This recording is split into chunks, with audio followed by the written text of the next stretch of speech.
É engraçado vocês perguntarem qual que vai ser a solução para isso. Por causa que é muito Nossa. é muito desesperador tu olhar para o longo prazo, assim, e tu ver que todas as soluções elas enfrentam um problema político muito grande, que é que elas não são rentáveis, não são escolhas rentáveis politicamente de fazer. Isso para nenhum governo. Aqui a gente foge do paradigma ideológico esquerda e direita. É difícil tu fazer um ajuste quando, por exemplo, agora, tá? O Brasil para a pessoa normal, para o dia a dia, até para os investidores, não se vê fora de tu olhar minuciosamente para os dados e de tu ter essa discussão fiscal que a gente está tendo agora, não se vê no dia a dia assim, tipo, o Brasil está quebrando. Essa não é a impressão que as pessoas têm.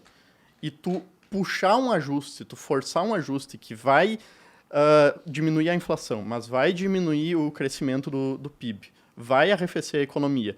Enquanto o país está tudo bem, pelo menos na visão das pessoas, do dia a dia das pessoas, é uma medida profundamente impopular, porque parece que o presidente em exercício, o governo em exercício, está propositalmente causando uma crise, causando uma recessão. Então, não só no Brasil, mas em grande parte dos países do mundo, a gente só vê esse tipo de coisa acontecer quando já existe um problema político de longo prazo, quando já existe uma crise em andamento. De certa forma, é o que aconteceu na Argentina. O país estava cronicamente quebrado por muito tempo, e cronicamente com inflação muito grande. Então, o Milei teve suporte, teve apoio popular para fazer as coisas que deram uma consertada na situação fiscal do país. Isso, obviamente, teve custos políticos, e a grande questão dos ajustes que o Milei propôs sempre foi, desde o início, será que ele vai ter capital político para manter isso para o longo prazo, ou será que ele vai ter que queimar um pouco disso para manter a popularidade e manter a governabilidade? O resultado a gente está meio que vendo agora, né? Posso complementar? Claro, claro, fica à vontade. Acho que esse ponto é crucial para todo mundo que está assistindo entender por que países dão ruim. Tem a ver com os incentivos do nosso sistema político. O sistema democrático ele tem 4 anos, máximo 5. Ganha quem conseguir voto da maioria. A maioria, em geral, não entende isso que a gente está falando aqui e quer o hoje. A maioria vai votar em função de benefícios em grande extensão. Então, aquele vai promete mais, tende a conseguir mais votos. Só que isso vai uma bola de neve. Então, para você ganhar daquele que prometeu X, eu tenho que dar X mais 1. E assim vai. O que acontece? Um político sincerão ia chegar na TV, né, se fosse candidato um dia, ia chegar e falar assim, olha, o negócio é o seguinte, eu sei que vocês querem mais programa disso, programa aquilo, programa, né? Só que a pergunta que eu tenho que fazer para vocês, cara, o telespectador, é, vocês querem um programa que vai fazer aumentar a dívida, por tabela, aumentar a desconfiança do investidor na nossa capacidade de pagar, que por tabela, aumentar os juros, que por tabela, lá na frente, os juros longos vai fazer investimento cair, desemprego aumentar e poder de renda diminuir, inflação subir daqui a 3, 4 anos?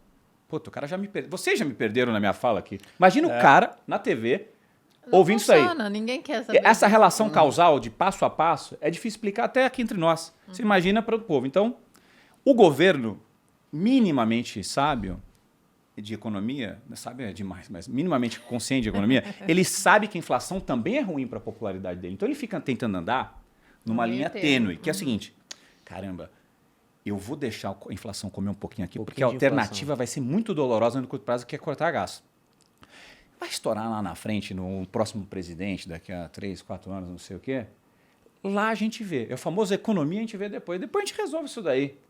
Sei lá, vai que cresce muito por algum milagre, ou vai que vem um cara liberal aí e paga a conta que eu sujei aqui, e ele que lide com o populismo dele baixo. Igual o Temer fez. Cortou na carne lá a popularidade dele na lama. É sempre assim, um ciclo onde vem um cara mais de esquerda, gasta muito e olha para o hoje, não para o amanhã, para as próximas gerações. Aí vem alguém mais liberal, mais racional, e fala, não, peraí, eu vou me sacrificar em termos de popularidade aqui para fazer um negócio, porque a população não vai entender que é para o bem dela a longo prazo. Não vai entender. Esse é que é o problema. Até porque quando esse cara vai tentar explicar isso num debate, por exemplo, o outro lado tá falando, cara, eu vou te dar mais saúde, mais educação, Sim. mais previdência. Aí parece que o outro é um filho da... Não, tudo isso, o cara fala, eu vou te dar tudo isso de graça. Aí, pô, de graça não tem como. Ah, eu vou tributar os mais ricos. Acabou. O herói, entendeu? É. Esse cara vai pro segundo turno. Esse que falou isso, ele vai ter 1% dos votos, não vai nem pra segundo turno. Então, no final, ganha aquele cara que promete mais, né? Só que pra cumprir, pô, tributar os mais ricos tem um limite, né? O cara começa a se proteger, no limite ele vai embora do país. Então, pra isso, ele vai ter que ou aumentar imposto pra mais gente, ou ele vai ter que emitir mais dívida, ou no final ele vai ter que emitir mais moeda para conseguir fechar essa conta, né? Então não tem mágica, né? Não tem Estado grátis, isso não existe. Eu queria... Quer falar? Eu gostaria de fazer mais umas pontuações Claro, a fica à respeito vontade. disso. Eu acho que a questão estrutural e institucional da dívida de longo prazo, ela é muito importante de a gente olhar, até para a gente olhar para soluções. Porque, assim, quando o país ele atingiu seu ponto crítico, por assim dizer, lá em 2014, 2016, com a crise do governo Dilma, essa era uma discussão que a gente está tendo de novo agora. Dívida PIB lá era quanto, mais ou menos? Era 67% naquela época. Mas essa era uma discussão que a gente está tendo agora nos seus pontos iniciais, assim, vai aparecer agora no podcast. Daqui a 1, 2 anos vai se intensificar mais, vai estar todo mundo falando dessa questão. Eu acho que, né, ceteris paribus, a economia é difícil de prever no longo prazo. Pode ter um boom de commodities gigantesca e pagar todas as contas. O Brasil pode descobrir petróleo na margem equatorial e virar a Arábia Saudita da América do Sul, não sei, né? Podem acontecer várias coisas. Mas o que acontece? Essa era uma discussão que a gente já estava tendo lá em 2014 e que incentivou a criação do teto de gastos, que foi aprovado apesar dos receios da população. O teto de gastos, desde o início, quando foi proposto, foi uma medida impopular, aprovada por um governo impopular. Tanto que colou bastante a narrativa de golpe, enfim, de governo ilegítimo, né? Qual que era a ideia inicial do teto de gastos? A ideia inicial do teto de gastos eu vou limitar o crescimento do orçamento público ao crescimento, enfim, a parâmetros concretos, e isso vai obrigar o Congresso, o governo, a discutir a qualidade do gasto público, né? Então, Pensar em cuja oportunidade, né? Exatamente. Então, não, o orçamento não pode crescer o quanto quiser, porque senão a dívida vai explodir, então ele vai crescer X% no máximo só. E aí, com isso, mas e se eu quiser gastar mais em saúde? Bom, se tu quiser gastar mais em saúde, então dá uma revisitada, sei lá, nos privilégios do judiciário, em desonerações para algumas indústrias que estão há 50 anos recebendo desoneração e não investiram, não fizeram investimentos produtivos decentes no Brasil. Dá uma revisitada na qualidade do gasto público. Essa era uma ideia, assim, como é que eu vou te dizer? É uma bem intencionada que aconteceu durante a discussão do teto de gastos. O que, infelizmente, a gente viu na prática? Na prática, quando o orçamento do governo ficou limitado pelo teto de gastos e eles não tinham escolha a não ser cumprir o orçamento limitado, não podiam aumentar gastos, a corda estourou para o lado mais fraco.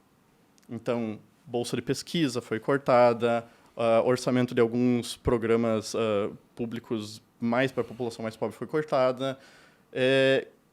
As pessoas que não tinham grupos organizados de defesa dos próprios interesses no Congresso, que não tinham uma bancada representativa, que não tinham uma organização dentro do Congresso, perderam o orçamento e não tiveram voz, né?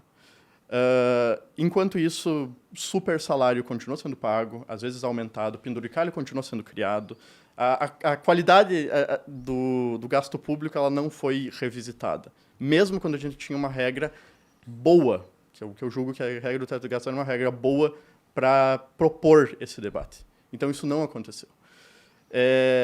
Então, é por isso que me dá que dá vontade de dar risada quando vocês olham e falam qual que é a solução para a questão da dívida no longo prazo. Eu não sei, por causa que da última vez que a gente teve uma solução para pelo menos pautar esse debate, o Congresso se recusou a pautar esse debate. O governo se recusou a pautar esse debate, a trazer esse debate à tona.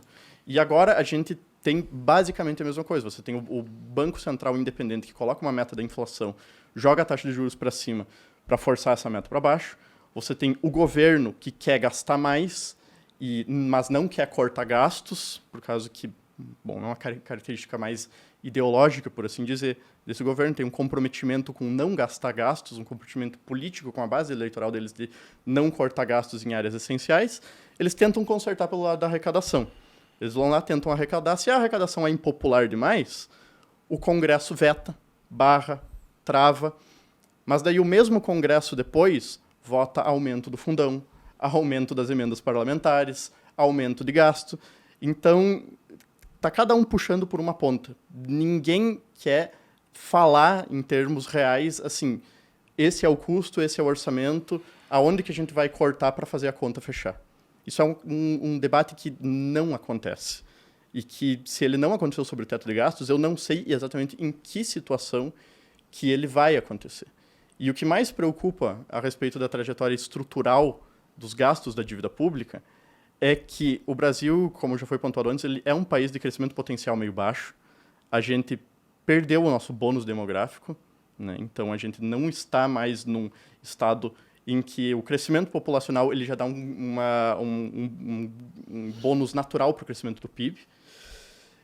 E, por conta do bônus demográfico ter caído por conta da taxa de natalidade estar baixa, a população está envelhecendo. E uma população envelhecendo significa cada vez mais que certos gastos na conta do governo vão tender a crescer. Gastos com saúde, gastos com previdência. A previdência consome mais da metade do orçamento federal. 52%, 54%. Até onde eu tenho os dados. Isso aí somando o regime geral e o regime, os próprios também. Sim. Conta total. Exatamente, é a conta total. Somando um pouco de BPC, aposentadoria dos militares também, tudo isso entra na conta. Então, tu pensa que 50% do orçamento do governo e grande parte dessa emissão de dívida que a gente tem todo ano para fazer a conta fechar está sendo gasto em coisas que, em aposentadoria, que aqui podemos discutir mérito ou não, mas a questão real, ela não tem como escapar, que é daqui a 10, 15 anos a aposentadoria não é um investimento que vai causar crescimento do país, né?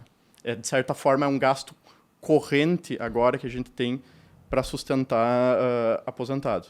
Então, tu tem um perfil de gastos que ele está cada vez mais focando na parcela idosa da população, um país que já tende a crescer menos, todo o orçamento está voltado para questões meio engessadas, assim. O arcabouço, ele também é terrivelmente falho nessa maneira. Ele estipula que o gasto tem que crescer de uma forma real e ele que o gasto tem que crescer de uma forma real todos os anos e o governo não tem muita liberdade para cortar gastos por causa que alguns gastos como saúde e previdência crescem vinculados à receita do ano passado.